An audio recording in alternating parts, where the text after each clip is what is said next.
Her name used to be on the Skyline glass letters, a law firm of her own, a corner office that looked down on Manhattan like a throne. The headlines loved her until they didn't. One morning she was a CEO. By nightfall the city whispered a different name. Scandal. This is the story of Vicky Hayes, how she fell from the top of New York, how a stranger named Marcus reached into the rubble, and how love became the kind of thing you fight for. Stay with me. This begins in the rain. She built it from grit. Founder, visionary, the kind of woman who made deals at dawn. But even empires tremble under the right whisper. In a glass boardroom that looks like a small universe of power, a thread was pulled. A planted audit. A leaked email. An insider who wanted her seat. The board voted. Her name came off the building 3 days later.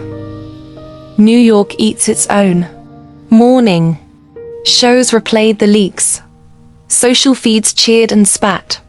The same city that cheered her TED Talk now chewed her up on subway ads and gossip feeds.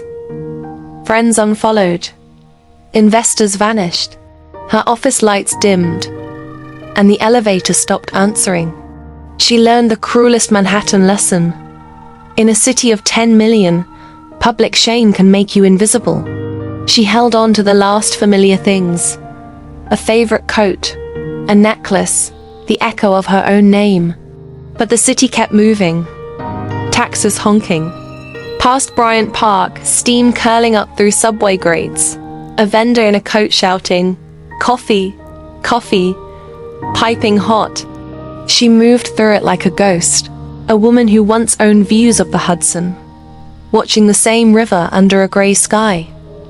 And then, at the bottom of all that noise in a small West Village cafe, she met a man who would not call the press. He found her in a corner booth as if the city itself had folded her into a pocket. Marcus Rivera, jeans, work-worn hands, eyes that had learned to see people before titles. He didn't offer a headline. He offered a napkin and a seat. She expected pity. He didn't know how to pity. He gave her a cup of coffee the way other people hand out business cards casually, without fanfare. On the house, he said, like it was nothing. It was everything. Quick question. If you had everything and lost it, would you accept kindness from a stranger? Comment yes or no below. I read every reply. He became the chapter in her day that made the noise soften. They met at cafes off Bleecker and Hudson, walked past architect studios in Soho, shared greasy slices on the corner of Prince Street, the city's siren song playing around them.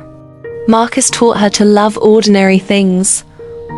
A bodega sandwich that tasted like hope, the honesty of the subway's squeal, the way the High Line smelled after rain. He worked in operations at her old company. He knew things. Small things at first, then bigger, darker things. But she did not yet know how much he would risk. She did what she knew how to do. Build. Not an empire at first, but a small collection of brave experiments. A boutique pop-up in Soho. A consultancy advising startups on ethical scaling. A tiny online shop selling a product she believed in. Marcus handled logistics. A vendor in Queens. A supplier in Brooklyn, and bodegas that would deliver on a Monday morning. In Manhattan, hustle isn't a slogan. It's survival. The city noticed. Not many at first, but enough. A local business blog ran a piece.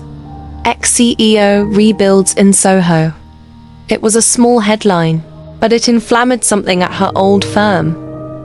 The board watched like sharks seeing new blood. They would not let her thrive. Not quietly, not on their watch. Late. One night, Marcus stayed behind at the old operations floor to finish a shipment.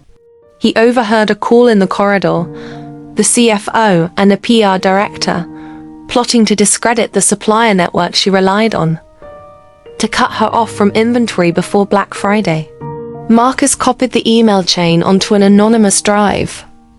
heart thumping, like a subway train.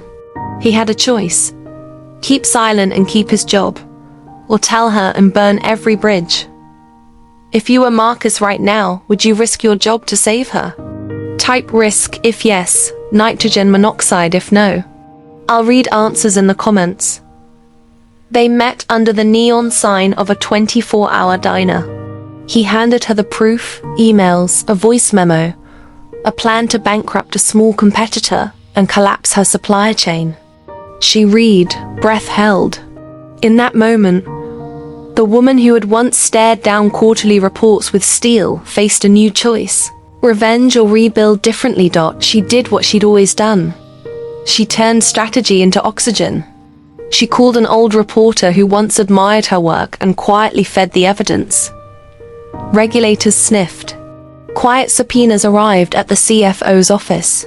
The board that had toppled her staggered from the light. Marcus quit the job the proper way, with dignity, not vengeance, handed in his badge, and walked into the sunlight beside her.